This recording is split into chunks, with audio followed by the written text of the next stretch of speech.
बघा आज आपण बनवतोय सोयाबीन कटलेट पौष्टिक असे. तर मी इथं सोयाबीन घेतलेले आहेत बघा. आता त्याच्यात आपण गरम पाणी टाकून घेणार आहोत आणि सोयाबीन एक 5 मिनिटं बघा आपल्याला व्यवस्थित भिजवून घ्यायचे आहेत. आपले सोयाबीन मस्त टमाशे फुगलेले आहेत एक 5 मिनिटांनी. आता आपण याच्यातील सर्व पाणी बघा काढून घेऊयात.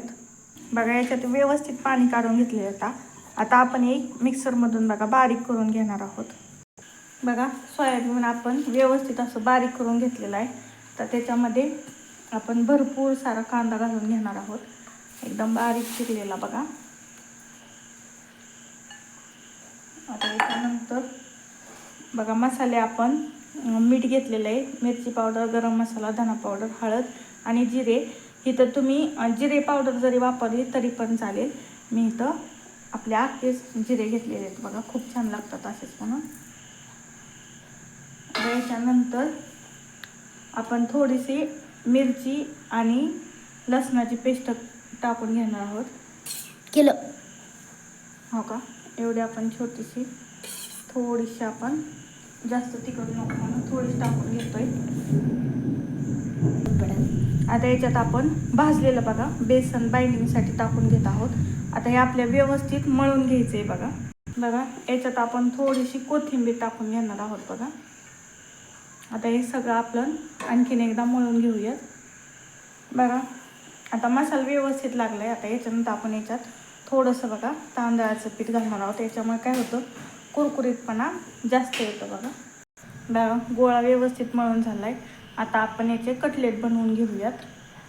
बघा आता आपण याचे छोटे छोटे कटलेट बनवून घेऊयात. बघा मी तर छोटासा गोळा घेतलेला आहे.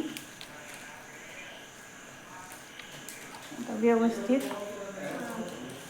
कटलेटचा आपण शेप देऊन घेऊयात. बघा एकदम इझी होतात, खूप काही वेळ पण लागत नाही आहे आणि एकदम पौष्टिक असे आहेत. तर बघा अशा प्रकारे बनवून घ्यायचे. बघा आपण सर्वच कटलेट अशा प्रकारे बनवून घेणार आहोत. बघा अशा प्रकारे आपण सर्व कटलेट बनवून घेतलेले आहेत. बघा कढईमध्ये थोडं तेल टाकून घेतलेलं आहे. आता त्याच्यात थोडं गरम झाले बघा. तर आपण हे कटलेट त्यात सोडून घेऊयात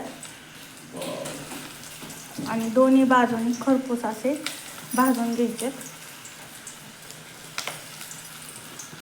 बघा एका साईडने गोल्डन कलर आलेला आहे, आपण पलटून घेऊयात. बघा अशा प्रकारे खूप पटपट होतात बघा हे आणि एकदम पौष्टिक पण आहेत.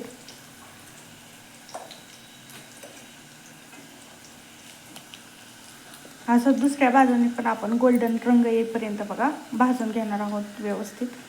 बघा त्याच्याबरोबर खाण्यासाठी थोडीशी चटणी करूयात आपण. इथं मी थोडंसं दही घेतलेलं आहे, त्याच्यामध्ये आपण 2 मिरची टाकून घेऊयात, थोडंसं जिरं टाकून घेऊयात. आता थोडीशी कोथिंबीर, थोडंसं आपलं डाळ बघा टाकून घेऊयात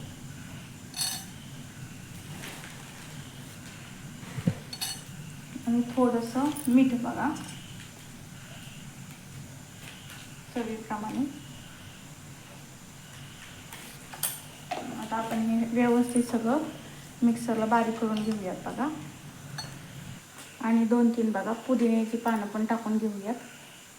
बघा मस्त अशी आपली चटणी पण तयार झालेली आहे आणि तुम्ही कटलेट पण पाहू शकता बघा आपले तयार झालेले आहेत. आता आपण हे काढून घेऊयात बघा. दोन्ही साईडने आपण व्यवस्थित भाजून घेतलेले आहेत हे.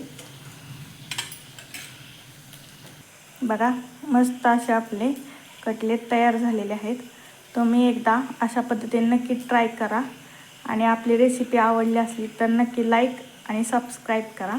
चला तर मग धन्यवाद.